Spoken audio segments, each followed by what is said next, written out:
कैसे हमारा स्वभाव परिवर्तन हो, कैसे हमारे अंदर साधुता आवे, हमें कुछ ये नियम धारण करने होंगे। पहला, हम जैसा अन्न खाते हैं वैसा ही मन बनता है, इसलिए सावधान रहे। शुद्ध सत्य की क्रिया द्वारा ही जो प्राप्त धन है उससे हम अपना उदर भरण पोषण करें। यदि गंदी वृत्तियों के द्वारा, अधर्म के द्वारा, दूसरों को दुख देकर कमाए हुए धन से हम अपने उदर में अन्न ले जाएंगे, भोजन ले जाएंगे, वो हमारी बुद्धि को बिगाड़ देगा। धर्म के द्वारा कमाया हुआ पवित्र अन्न यदि हम पावे तो हमारी बुद्धि शुद्ध, जैसा खाए अन्न वैसा बने मन, और जैसा मन बनेगा वैसे ही चिंतन बनेगा, जैसा चिंतन बनेगा वैसे ही स्वभाव होगा। हमारा स्वभाव बन गया सांसारिक चिंतन का, जबकि हमारा स्वभाव होना चाहिए यह जो प्रेममय सहज स्वभाव, श्री हरिवंश नाम रस चाओ। हमारा स्वभाव बन जाना चाहिए निरंतर प्रभु का नाम जपना, निरंतर उनका लीला चिंतन करना। हमारा स्वभाव बन जाना चाहिए प्रभु की कथा सुनना, प्रभु की सेवा करना, सबको भगवत स्वरूप मान करके उसे सुख पहुंचाना, कभी किसी से राग द्वेष न, ये हमारा स्वभाव बन जाना चाहिए। क्यों नहीं बन पाता? हम भोजन में सुधार करें। आज हम उपासना मार्ग में चल रहे हैं और जहां जैसा मन है वैसा भोजन पा लेते हैं।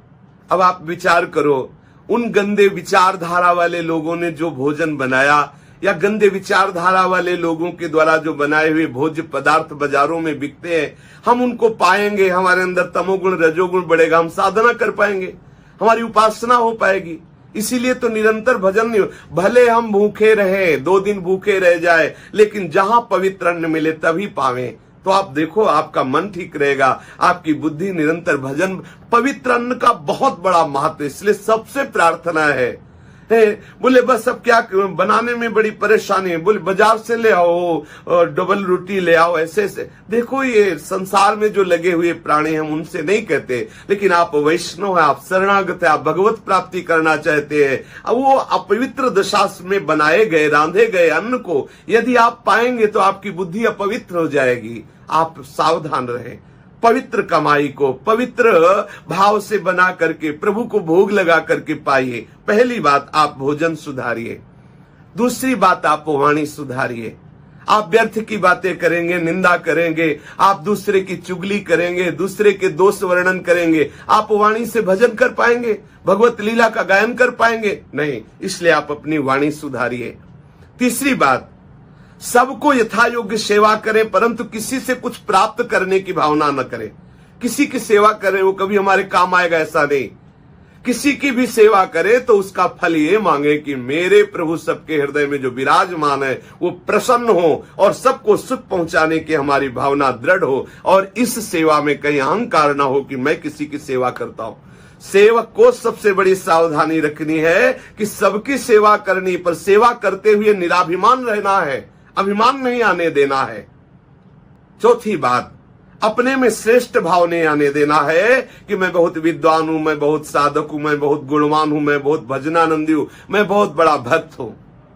पांचवी बात, कोई तुम्हारी पूजा प्रतिष्ठा सम्मान कर रहा है तुम्हें तो उसे स्वीकार मत करो। अंदर से विचार करो, ये गुरुदेव की महिमा है, हरि की महिमा है, ये जो मेरी पूजा प्रणाम नमस्कार स्तुति वंदना हो रही है ये मेरी नहीं, मेरे प्रभु की हो रही है।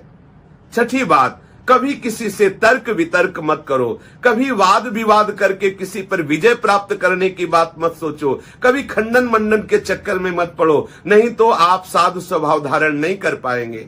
सातवीं बात, अपने इष्ट को सर्वोपरि मान करके दूसरे इष्ट की निंदा मत करो, दूसरे उपासक की उपासना की निंदा मत करो। आप अपनी उपासना को, अपने उपास्य देव को सर्वश्रेष्ठ मानिए, पर दूसरे उपासना में जो लगे हुए उपासक जन हैं उनके उपास्य देव आपके ही उपास्य देव हैं, इसलिए दूसरों की निंदा मत करो, दूसरे के साधन को छोटा मत समझो।